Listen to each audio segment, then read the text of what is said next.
pessoal, bom dia! Sejam todos bem-vindos a mais um encontro aqui do Canal Educação.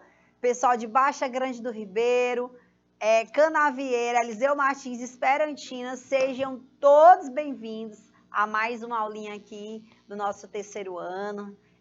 Hoje nós vamos com algumas cuidados com vocês, porque a prova vai acontecer já domingo, né?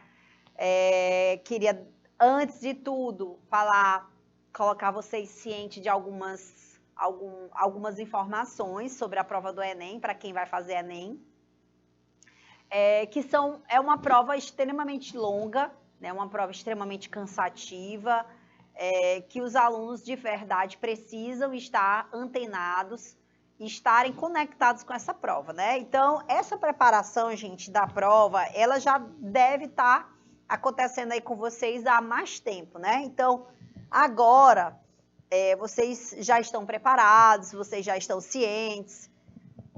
E esse tempo da duração da prova, ele realmente é um tempo longo que você precisa estar alimentado, bem alimentado. Então, como vocês vão fazer uma prova que precisa estar com alimentação adequada, eu sempre recomendo para os nossos alunos que eles façam alimentação nas noites anteriores, nos dias anteriores, uma alimentação mais reforçada. Não é hora de fazer dieta, quem está fazendo dieta agora não é hora de fazer dieta, tá? Faz aí a sua alimentação um pouquinho mais reforçada para que no dia da tua prova, tu esteja, né, com suporte energético, tá? O ideal, gente, no dia da prova é que você não, nem na noite anterior e nem no dia da prova, coma alimentos gordurosos. Por exemplo, frituras, embutidos, que são embutidos calabresas, salsichas, presunto, isso não é o aconselhado, tá? Por quê, professora? Porque ali tem se não estiver bem conservado, pode ter alguma bactéria, pode causar ali alguns tipos de infecções que você pode e deve evitar, certo? Então, o ideal é que vocês evitem esses alimentos véspera da prova, tá? Véspera da prova. Outra coisa que vocês devem evitar, alimentos gordurosos, né? Como eu falei para vocês, as frituras, comidas muito gordurosas, né? Por exemplo, tutano de boi, né? Tem pessoas que comem tutano de boi, ok, tá super alimentado ali, mas ele é extremamente gorduroso, você pode ter uma diarreia. Então, tenta evitar paneladas, sarapatel, esse alimento que ele é mais gorduroso, essas vísceras que são mais gordurosas, evitem. Tá? Véspera da prova, evitem. Por quê? Vocês podem ter ali outras reações adversas que não são legais para o dia da prova, né? Vai tirar o teu foco, tua concentração, que não é o interessante. Hidratação, né? Você precisa estar fazendo o seu ciclo de hidratação dia anterior para que você realmente na hora não sinta a necessidade de beber tanta água, até para evitar sair da sala. Então, galera, tem um cálculozinho que você pode fazer de quanto que você tem que beber de água por dia. Faz um cálculo aí de 30 ml por quilograma de peso. Então, se tu pesa 50 quilos, dá-lhe 1,5 litro de água, né? 1.500 ml, né? Que corresponde a 1,5 litro de água por dia. Se você pesa 50 quilos. Se você pesa 55, você vai lá calcular por 30, certinho? Que dá aí 2 litros de água. E aí você vai fazendo o seu cálculo. Você deve beber realmente essa quantidade de água para você ficar hidratado. No dia da prova, você pode até fazer a hidratação, né, com um pouco mais de cautela para não ter que esvaziar muito durante a prova, não ter que sair muito durante a prova. Como é muito tempo de prova, galera, o ideal também seria que vocês pudessem levar alimentos para comer, alimentos que não vão te provocar dores, né? Alimentos que não vão te provocar dor de barriga, né? Que desencadeia alimentos aí, quem tem problema de lactose, que tem problema de intolerância, evitar esses alimentos com lactose, quem tem intolerância, que tem resistência a alguns alimentos, que deve evitar esses alimentos também no dia da prova, tá? E, por exemplo, o ideal é que vocês levem coisas leves também para se alimentar durante a prova, porque, como eu disse, são 5 horas e meia de prova, não tem como você ficar sem comer nada, Eu não consigo. Eu com 2 horas eu já estou necessitando, já quero comer, preciso comer, então tem que ter ali alguma coisa para beliscar, coisas rápidas que belisque e dê energia. E aí vocês podem pensar em oleaginosas, como amendoim, é uma boa opção para quem gosta, eu adoro amendoinzinho. Pode comer um amendoim, pode comer um bombom, uma barra de chocolate, uma barra de proteína. Tem gente que gosta de barras de cereal. Eu não curto muito, né? Tenho algumas coisas contra, mas há quem goste. Pode também levar uma fruta para se alimentar, ok? Coisas que pode ser levadas na hora da prova. Certinho, galera? E um detalhe também importante, né, em relação a aqui no nosso canal Educação, amanhã vai acontecer o Corujão da Vitória, que a partir das 20 horas vai ser uma transmissão de 20 até 6 horas da manhã. A gente vai levar uma infinidade de professores, são 12 aulas, muita material, muito bizu, muita informação que a gente vai estar levando para vocês. E aqui no canal Educação nós temos os podcasts, que são orientações, são conselhos, são bizus que nós temos também do nosso material. Vocês podem entrar na plataforma do Spotify e acessar os podcasts do canal Educação, que é muito massa, gente. Quem não assistiu, quem não ouviu ainda, tem que ouvir, porque é fantástico. Só material ali são shots, né? São curtinhos, não tem nada gigantesco, que vocês podem aproveitar ali as dicasinhas. Certinho, galera? Então, nossa aula de hoje, falamos dela aqui ano passado, demos um spoiler da prova, véspera da prova, foi exatamente na quinta-feira, a prova acontecia no domingo, falamos de skate, o skate caiu na prova do Enem, né? Eu fiquei super feliz quando eu vi, eu surtei na hora, porque eu tinha acabado de dar um spoiler na quinta, e aí aconteceu a aula no domingo, a prova no domingo, eu fiquei uma felicidade que não cabia em mim, né? Então, galera, a gente vai conhecer aqui as características da modalidade, a gente vai entender, né? A gente vai entender o que é o skate, as modalidades e as características, certinho? Então, minha gente, 1950, por uma necessidade ali no estado da Califórnia, dos surfistas, eles conseguiram, né? Dar um alô todo especial para minha aluna Adriana, que está aí na nossa sala hoje, mais uma vez, né, Adriana? Vamos com tudo, né, para a prova. Então, 1950, por uma necessidade da prática, né, de não haver ali uma atividade num período de maré baixa, foi que os surfistas pensaram vamos desenvolver ali alguma coisa que pudesse parecer com o surf, né? E aí eles criaram uma modalidade que fosse um surf, só que no asfalto. Gente, chamado de sidewalk, né? Galera, e aí eles inventaram, colocaram rodinhas nas pranchas e vamos deslizar aqui pelo asfalto. Em 1960, eles começaram a melhorar o equipamento. E a partir dessa evolução do equipamento foi que surgiu ali a primeira marca, que é a Macarra, tá? Que Larry Stevenson, ele criou essa marca. E a partir dessa marca, exatamente no formato das pranchas, olha aqui, Macarra, no formato das pranchas de surf, ele desenvolveu ali tudo que a gente sabe sobre o skate de hoje, certinho? Gente, aí eles começaram também a organizar, a partir do momento que há equipamentos, que há formatos diferentes, eles começam a organizar a modalidade para que essa modalidade tenha ali os seus primeiros campeonatos. Dulce Carmo, bom dia!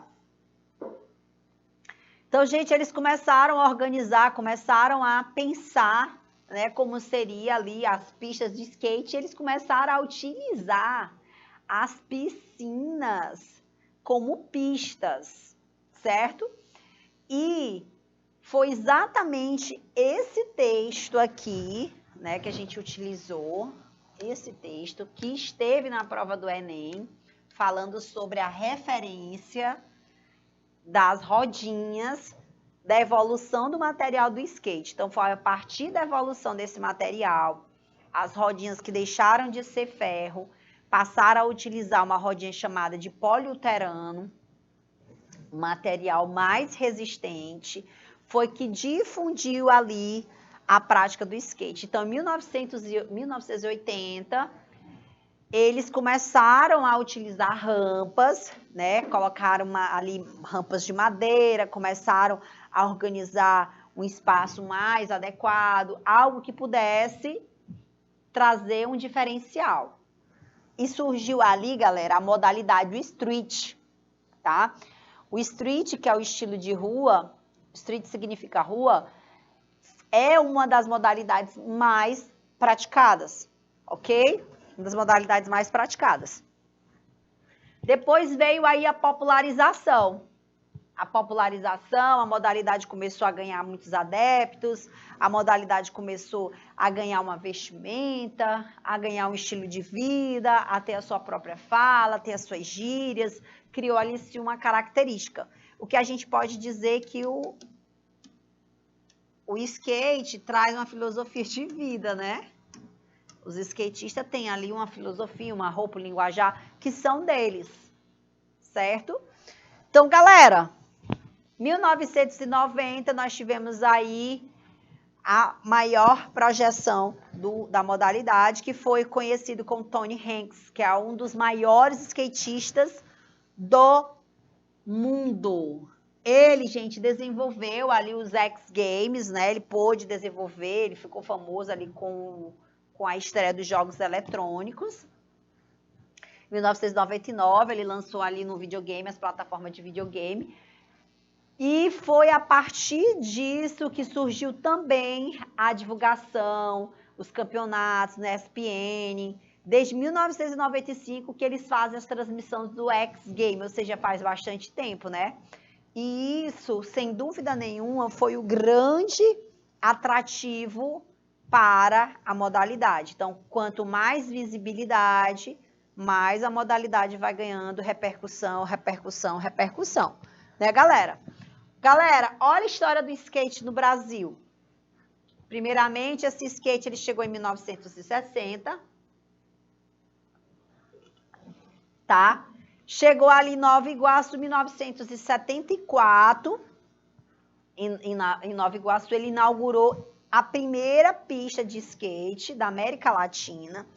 E foi quando eles começaram a organizar no país as primeiras competições, tá? Tornando aí um país oficialmente de grandes atletas mundiais. Nós tivemos aí grandes atletas mundiais e recentemente nós tivemos aí na nossa história o nome de alguns atletas, né? Muito importantes para a nossa história. Falando nisso, galera, falando nesses atletas, aproveitando a deixa, quero saber o nome aí desses atletas que estão no auge das disputas nacionais, né? Internacionais também, tá? A propósito, nós tivemos medalhas nas Olimpíadas com atletas brasileiros. E eu queria que vocês dissessem o nome desses atletas, ok? Vou deixar um tempo aí na tela, vocês vão me dizendo o nome desses atletas e a gente vai continuando por aqui. Fernando, 2 minutinhos.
para lá, gente, o maior nome do skate aqui no Brasil é da Larissa, né? Da Raíssa Leal, o maior nome. Inclusive, ela, galera, acabou de ganhar aí uma medalha, né? Medalha não, campeã mundial. Foi campeã mundial.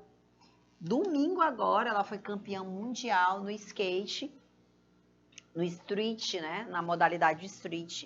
Nós temos algumas modalidades que a gente vai falar já das modalidades, certo? Raíssa Leal, campeã mundial, e ela foi medalhista aí nas Olimpíadas. Um grande nome, uma grande promessa aí do esporte. Raíssa só tem 13 anos, só tinha 13 anos quando foi para as Olimpíadas. Atualmente a Raíssa tem 14 anos, ela é campeã mundial, galera. Aí a gente tem outros nomes que a gente vai falar do Bob Buskins, por exemplo, que é um grande nome no esporte. Inclusive foi ele um dos principais atletas que alavancou o skate no Brasil, tá? Ele foi eleito aí o melhor do mundo também em 1997 e ele já tem para ir para mais de 30 medalhas. O cara é fera de verdade e ele hoje compete numa categoria que na realidade numa modalidade, né, que é da mega rampa, que a gente vai falar dela já, ok? Então, só para vocês terem ideia do tanto que isso é importante para o Brasil, né, que a gente tende a achar que o Brasil é o país do futebol, né? É verdade também que o Brasil é o país do futebol, mas o Brasil não é só do futebol, a gente tem outras modalidades aqui que tem bastante repercussão. E aí o Datafolha fez uma pesquisa, que é um órgão importante de pesquisa, que traz uma informação bem importante para o nosso país. Ele fez uma pesquisa sobre os praticantes do skate em 2015, né? Ele fez essa pesquisa, 2009. E tinha aproximadamente 4 milhões de praticantes de skate no Brasil.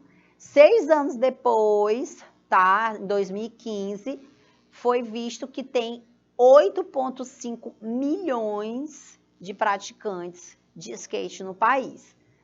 Só para vocês terem ideia, né, que o percentual de praticantes homens é 81% e de mulheres é 19%.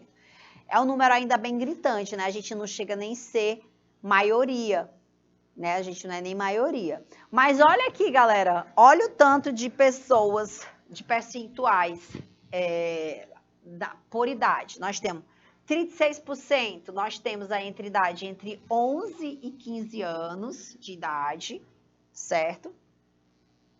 10 anos, nós temos 26%, em idade até 10 anos. Adolescentes e jovens, de 16 a 20 anos, eles ficam nessa casa de 21%, tá?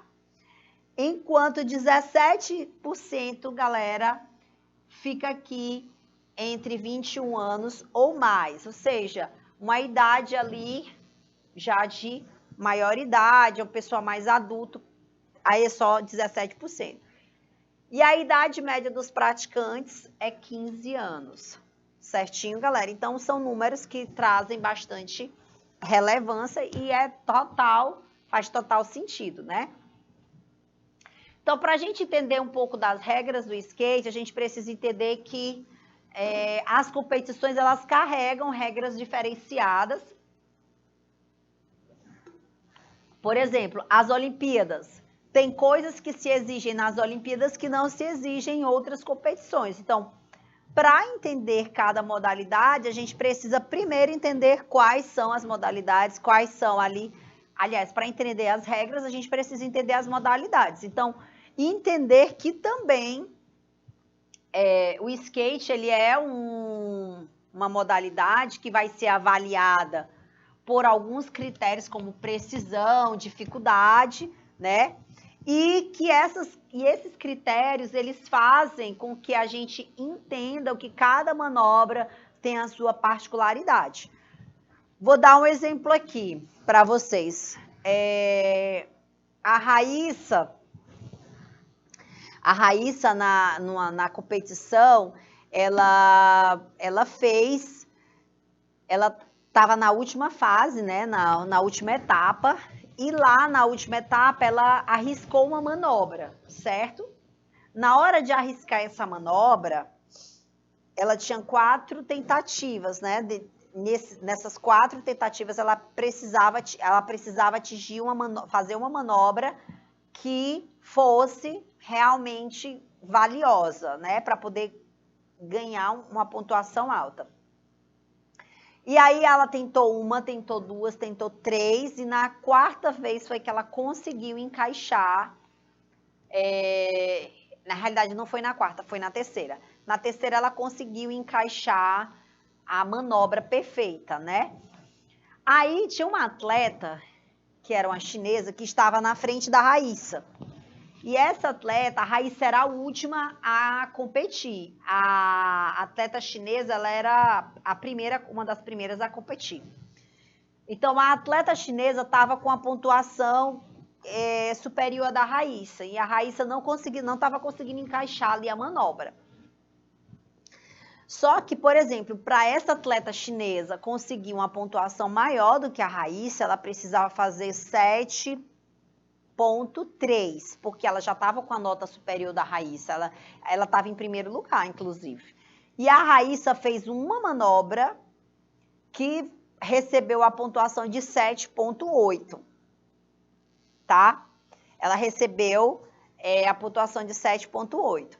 Aí, na hora da 3ª volta da Raíssa, da terceira volta dela, ela conseguiu encaixar uma manobra de 7,8. E como a chinesa já tinha conseguido já encaixar dela, ela teria que fazer uma manobra que chegasse a 7,3 para ela conseguir bater a Raíssa. Para ela vencer a Raíssa, ela tinha que manobrar uma de 7,3. Só que aí na última volta dela, ou seja, ela não conseguiu, ela fez só 6,9 e a Raíssa ganhou. Uma das coisas que eu achei super interessante é que a chinesa, ela fez uma manobra mais difícil do que a Raíssa. Mas por que ela não conseguiu ganhar um ponto maior do que a Raíssa? Porque ela tem critérios como a precisão do movimento, né? Precisa ser bastante preciso, e a técnica do movimento. Então, ela fez o movimento, porém, ela teve 2 erros técnicos, que ela se desequilibrou um pouco e tocou o pé no chão. E foi o suficiente para ela não ganhar a nota 7,3 que ela precisava para bater a Raíssa. Ela ganhou só 6,9. Gente, foi assim por muito pouco que a Raíssa também não ganhava. Mas ficou claro, né, que é um esporte que existem vários critérios. Tipo assim, eu não vou chegar e dizer assim, ela fez, tem que fazer tal manobra, tal e tal e tal. Não, é criatividade, é precisão, é consistência, continuidade, né? Então, cada movimento ele vai ser executado com a sua modalidade, porque cada modalidade requer uma característica diferente, certo? Então, olha aqui, galera, nós temos as modalidades aqui do skate, tá? Nós temos o freestyle, nós temos o downhill speed, o downhill slide, nós temos o slalom, nós temos o vertical, nós temos o street, nós temos o parque, nós temos a mini rampa, nós temos a mega rampa, o big air. E aí, galera, eu quero que vocês digam para mim, né, galera que tá aí, Dulce Carma, Adriana, Eugênio Júnior,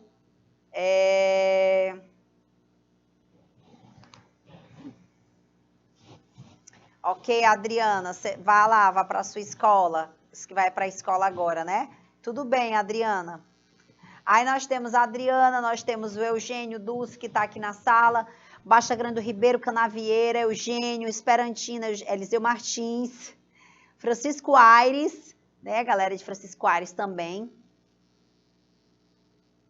Ok, beleza. Agora, galera, eu quero que vocês digam para mim, né? Olha aí para as modalidades de skate. nós tivemos duas modalidades presentes na última Olimpíada. E eu quero que vocês olhem para mim e digam qual dessas duas estiveram nas Olimpíadas, né? Galera, só lembrando, Enem é uma modalidade contemporânea, né? Ele adora coisas novas, coisas atuais. E entrou na prova no passado. É provável que não se repita, né? Mas se repetir, você tem que pelo menos saber o que é que teve nas últimas Olimpíadas, minha gente. E aí eu quero que vocês digam aqui para mim quais modalidades estiveram aí nas Olimpíadas, quais nós medalhamos, né? Quais a gente recebeu medalhas. E aí eu vou deixar 2 minutos para vocês me responderem aí no chat. Vamos lá.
Galera, então, olha só as modalidades que estiveram presentes aqui nas Olimpíadas, tá? Nós tivemos aí 2 modalidades presentes nas Olimpíadas, que foi o street, tá? E o parque. Alguém sabe me dizer qual foi a modalidade que a Raíssa competiu? Alguém sabe? Street, né? Raíssa Leal. Raíssa Leal. Galera, dessas modalidades, algum de vocês já assistiram, já viram alguma competição? Ah, professora, eu já assisti. Às vezes, no domingo, né, tem algumas competições que passam na TV, né? Algumas competições estão sendo transmitidas. É super interessante a gente dar uma olhadinha, porque aqui a gente tem, vamos dizer, a oportunidade de conhecer mais sobre as modalidades. Eu acho super interessante. Não sei se porque... Gente, não, a minha atração pelos esportes, ela é bem antes da minha entrada na educação física. Então, eu sempre me senti atraída, né, pelas modalidades. E eu confesso para vocês que para mim é bem legal. Eu sempre gostei muito de assistir os jornais, exatamente para entender um pouco sobre os esportes. Agora a gente vai falar de cada modalidade, vocês vão entender, ó. A Dulce Carmen disse que foi o parque, foi street, não. Bora lá, galera. Ó, freestyle. O freestyle é uma modalidade que é chamada, né? É uma modalidade. É a modalidade livre. É o street, tá, Dulce Carmo? Ela competiu no street. Vamos lá. Freestyle, tá? Então, o freestyle, ele é a modalidade mais antiga, é o movimento mais livre, tá? E as manobras do freestyle, elas acontecem no chão.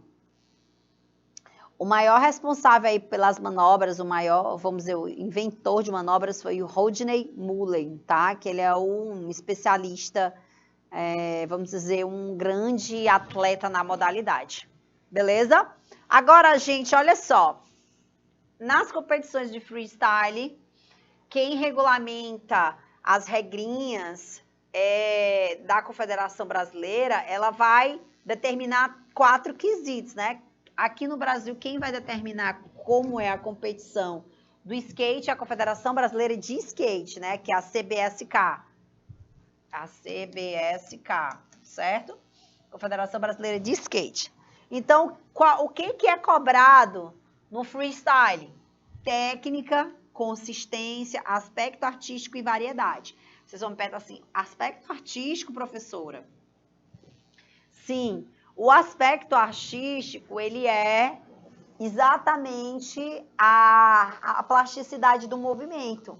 Então, por exemplo, olha só, do lado direito de vocês aí do vídeo, vocês estão vendo um cara que está de cabeça para baixo, segurando na plataforma do skate, certo? Então, se você olhar, você vai dizer, que massa, né? Que louco, que manobra legal, que bonito de ver. Então, esse lado artístico, né? As pessoas pensam assim, ele vai dançar. Não, ele vai fazer uma manobra que vai ter uma plasticidade, que vai ser bonito de ver. Então, existe sim ali todo o caractere do aspecto artístico que envolve ali a modalidade. Ciente? Então, galera, a técnica, a execução perfeita do movimento é essa consistência. Por exemplo, você vai executar um movimento, né? E ali você não tem uma execução, vamos dizer, existe uma falha você não consegue progredir um movimento perfeito. Quando você está vendo uma criança andar, né? Você vê que dentro do andar daquela criança, quando ela está aprendendo a andar, quando você vê que o andar dela existe diferentes formas ali dentro do mesmo caminhar. Ele caminha meio que cambaleando, né? Não tem consistência no movimento. Vou dizer, não mantém ali a regularidade, certo? E a variedade. Quanto mais manobras houver e tiver uma variedade nas manobras, vai ganhar mais pontos também no freestyle, ok? A gente vai agora para outra modalidade, que é o downhill. Gente, downhill, olha bem aí no slide de vocês, tem uma imagem, né? Um rapaz descendo ali. Downhill significa descida. Descida. E speed, gente, significa velocidade, né? Aí vocês vão falar aqui para mim, vocês vão olhar aqui, professora, então é uma descida com velocidade. Sim, certo? É feita em ladeiras, na maior velocidade, o máximo que eles puderem. Só que esse tempo aqui vai ser cronometrado. Então, ele vai, como é uma descida de velocidade, está contando aqui o tempo. E downhill slide, ele é a mesma coisa do downhill speed, porém vai ter uma diferença. Ele vai realizar manobras de derrapagem, certo? Ele vai usar manobras derrapando lateralmente ali o skate, fazendo derrapagem, certo? E um detalhe, gente, nesse caso aqui, eles podem realizar as manobras tanto de pé no skate, tá? Em pé no skate, como se apoiando no chão. Então, eles podem fazer o apoio também para que não haja perigo, certo? Slalom, gente, slalom. O que é o slalom? É uma descida, ela ficou muito popular aí nos anos 2000, certo? É a mesma coisa do downhill, só que agora ele vai ter manobrar entre os cones. Eles vão manobrar entre os cones, eles vão fazer uma ultrapassagem dos cones, tanto pela direita quanto pela esquerda. Professora, nesse caso da ultrapassagem nos cones, se por acaso eles errarem a ultrapassagem, eles vão perdendo ponto. Né? Então, essa ultrapassagem precisa acontecer, mas eles precisam, além de fazer a ultrapassagem, eles precisam não errar. Tá? Então, eles fazem a ultrapassagem, mas precisam não errar essas ultrapassagens. Tem que acertar todos os cones, fazer tudo, o percurso todo direitinho, certo? Então, não pode errar os cones. Então, ele faz todo o circuito, alternando entre os cones, do lado direito, do lado esquerdo, certo? E como eu disse para vocês, como é um downhill, ele vai fazer ele vai cronometrar o tempo e vai ter as penalidades em caso de ter falhas. Como eu disse, se por acaso ele não desceu, deslocar um cone, não descer entre os cones e fizer uma manobra errada, aí ele vai ser penalizado, vai perder ponto, certinho? Vai diminuindo a nota. Lembra que eu falei da atleta? Ele vai diminuindo ali, se fez uma manobra, não foi legal, a manobra aconteceu e teve um impacto, não foi legal, aí ele vai tendo uma pontuação a menos. Certo, galera? Gente, o vertical, quem já assistiu aí uma manobra vertical? Vocês sabem o que é vertical? Vocês sabem o que é bowl? Half piper? Alguém sabe o que é? Patrícia Santos, já ouviu falar de half piper? Gente, vocês já viram uma pista de skate como que ela é? Alguém já viu uma pista de skate que tem as manobras, que eles deslizam? Vocês sabem qual é o formato? Fernando, deixa um minutinho na tela para mim, por favor.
Gente, então as pistas de skate, tá? Existe aquelas pistas que são IU, né? Que faz as manobras aqui, eles descem, aí manobram, aí voltam, aí manobram, aí desce, aí manobra, aí desce, né? Então, essas pistas, elas têm um formato de U, né? Do vertical, galera, do vertical. ok? E aí eles colocam, geralmente nessas pistas aqui, essas bordas, né? Essas bordas aqui, ó, que tem as pistas aqui. Nessas bordas laterais é que o atleta ele desliza, faz a manobra. Aqui é o apoio, né? Geralmente tem uma parede aqui. O atleta ele fica aqui para manobrar o seu skate, para poder descer, para ganhar impulsão para poder descer, certo? Aqui, gente, geralmente é uma das, vamos dizer, das modalidades que tem mais visibilidade, é uma das que a gente mais vê por aí. Apesar da gente ver muito freestyle, da gente ver muito street, mas essas modalidades aqui são as mais, essa é a mais comum, tá? Então essas manobras, eles são feitas na fase aérea ou deslizando ali na borda metálica, né? Como eu falei para vocês, aquele pedaço da pista tem uma bordazinha metálica que o atleta faz a descida e tal, eles podem fazer lá, bota a mão, segura e vai e desce, é super legal. Quem não assistiu ainda a competição vai ter que assistir para poder entender. Agora, galera, a gente vai pro street. Esse particularmente é a modalidade, né? Hoje ela é a mais praticada em todo o mundo. E eles fazem o quê? Eles utilizam os bancos, né? Os bancos das praças, por isso que é street é na rua, né? Corrimões, escadas. São usados como os obstáculos para os skatistas. Gente, o street, ele é uma das modalidades de skate que serão disputadas, né? Que foi disputada nos Jogos Olímpicos de Tóquio 2020, a gente sabe que não aconteceu em 2020, é 2021, né? Foi em 2021 por conta da pandemia. E eu não sei se vocês sabem, eu não sei se eu já falei para vocês, mas existem os critérios da classificação e da possibilidade de um esporte entrar nas Olimpíadas, né? Então, o que faz um esporte ser atrativo para as Olimpíadas? Tem que atingir alguns critérios para eles estarem nas Olimpíadas. O que vocês acham que é critério para estar nas Olimpíadas? Bora lá, minhas auxiliares. As libras. Quais são os critérios? Bora, Joyce.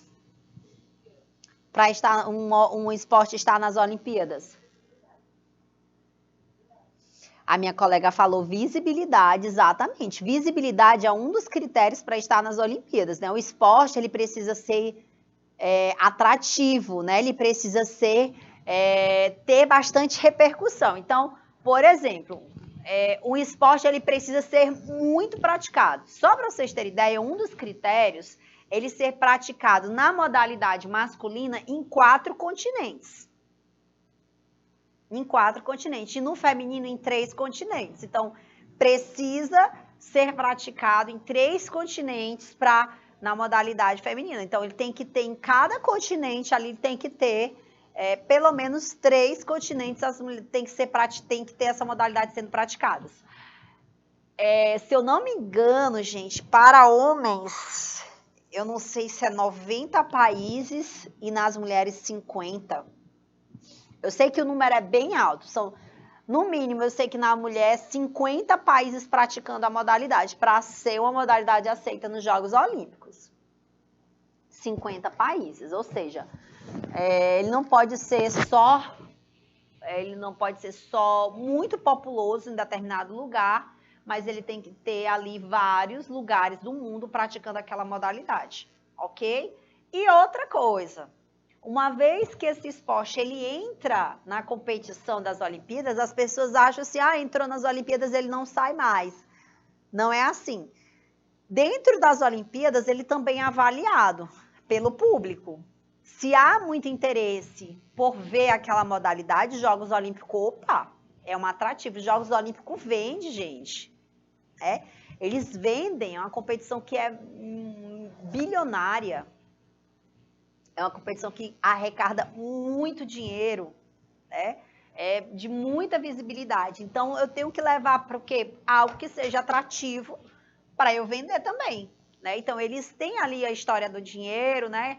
e da visibilidade, como a nossa colega falou, tem que ter essa visibilidade pelo público que vai se sentir atraído. E o skate foi muito atraente para as Olimpíadas, ao passo que depois vai entrar agora nas Olimpíadas de 2024, na França, próximo ano, daqui a 2 anos, né? Na França vai ter o break, que é uma modalidade de dança.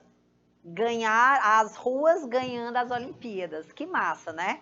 Então vai ter ali uma competição que teve há muito tempo atrás, né? As competições de dança, eu vi no histórico das Olimpíadas que houve já, mas há milhares de anos, não, mas muitos anos atrás, houve as competições de dança que foram extintas, né? E por que sai? Porque, como eu falei para vocês, se não houver atração, se não houver visibilidade, se não tiver a quantidade de países e ela vai perdendo ali atletas, aí as Olimpíadas deixam de colocar aquele esporte e coloca outros que estão em visibilidade, que estão crescendo, e vai sendo assim a atração, certo? Aí, galera, depois do street, a gente vai para outra modalidade, que é o parque, que é uma das modalidades também que esteve nas Olimpíadas. Nesse caso, ele tem um complexo, né, um bowl com vários níveis de complexidades. Eles têm transições ali acima de 3 metros, tem uns banks, tá? E tem alguns elementos do street também. Então, o parque, ele vai ter ali alguns elementos para as transições, vai necessitar de banks, e também vai necessitar dos elementos do street. Então, podemos dizer que o parque ele é um pouco mais complexo, tá? Ele é um pouco mais complexo, mas essa complexidade do parque, ele vai necessitando de ter integrações. Ou seja, eu não posso realizar uma manobra aqui e parar, né? Eu não posso realizar outra manobra e parar. Então, eu tenho que fazer uma ligação com os elementos do complexo.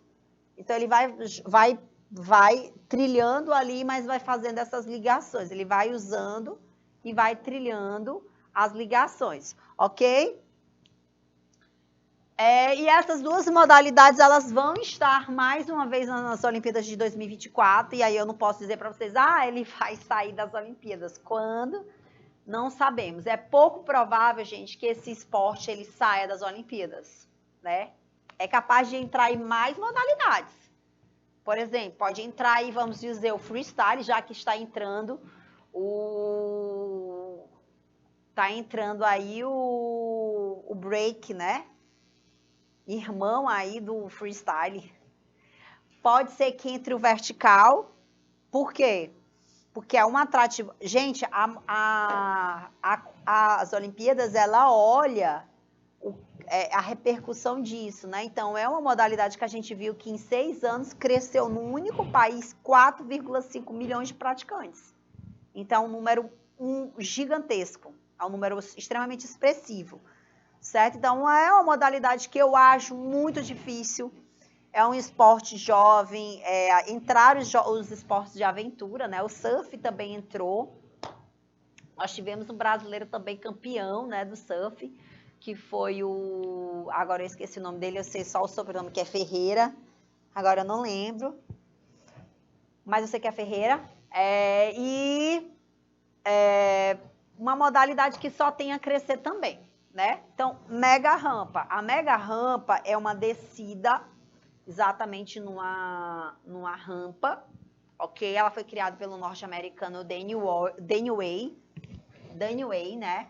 E ela foi aperfeiçoada pelo Bob Buskis. Ele colocou uma pista de 30 metros de altura. Esse cara, ele fez uma pista lá na casa dele. Eu já assisti várias reportagens dele falando dessa mega rampa. Só para vocês terem ideia, gente, 30 metros de altura dá um apartamento aí de quase 10 metros, 10 andares, né? É um negócio extremamente alto, ok? E eles fazem um voo de uma pista para outra de aproximadamente 20 metros, cai nessa outra pista, né? Só para vocês terem uma ideia,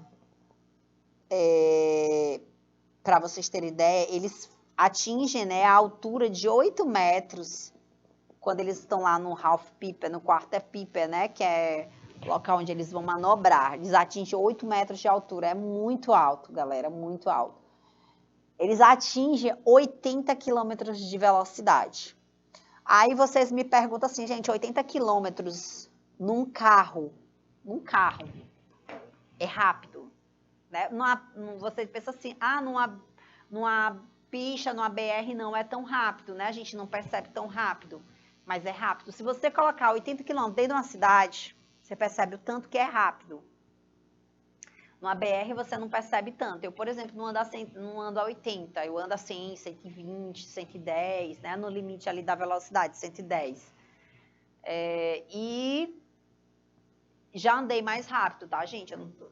Só que hoje em dia eu tenho uma consciência sobre o limite de velocidade, até porque não é permitido, né? Mas a gente tem que andar no limite de velocidade, que é 110 km por hora.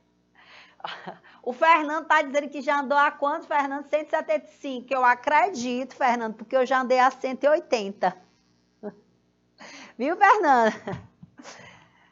Se batesse, não sobrava nada. Pois é, Fernando, eu já andei a 180, numa época que eu era extremamente afobada, gente. Eu não tô falando isso com vantagem, né? Mas, nessa época, ainda não tinha... Hoje a gente, na estrada, a gente só pode andar com 100 km por hora, né? O limite até 110. Não existia ainda algumas BRs, a gente também não podia andar com essa quilometragem, né? Mas isso eu conseguia chegar a 180 fazendo ultrapassagem. A média que eu andava era 160, que não é o correto, viu, galera? Mas, graças a Deus, isso passou. Não faço mais isso, não faço mais, não ando mais com essa velocidade. E andando, e agora vocês imaginem andar 80 km por hora num skate. Gente, se você cair no skate, né, a gente pode ter ali inúmeras lesões. Então, é um esporte de aventura. Algumas modalidades, como a gente viu aqui, como eu falei para vocês, alguns regimentos, eles vão ser obrigatórios. Por exemplo, alguns equipamentos e alguns regimentos, eles vão ser obrigatórios em determinadas competições. O street, nas Olimpíadas, é obrigatório de capacete, de cotoveleira, joelheira, tá? Então, precisa de equipamentos de proteção. Na competição que a Raíssa estava, domingo agora, eles não estavam usando capacete, tá? Elas não estavam usando capacete. Como eu disse para vocês, o que vai regulamentar a competição é o tipo de competição. Né? Então, algumas competições têm uma regulamentação diferente das outras. As Olimpíadas é uma coisa maior, a visibilidade é maior, então eles querem preservar ao máximo a vida do atleta. Então, tem coisas que vão ser exigidas nas Olimpíadas que não vão ser exigidas em outras, certo? Como a proteção do capacete e dos outros equipamentos. Imagina descer 180 km por hora, 80 km por hora sem proteção. É complexo, né, galera? Então, gente, a gente finaliza a nossa aula sobre o skate. Espero que vocês tenham aprendido alguma coisinha aí, né? E qualquer dúvida, a gente está por aqui, certinho? Para quem estudou, boa prova. Para quem não estudou, boa sorte. Beijo, galera, e até mais. Tchau, tchau.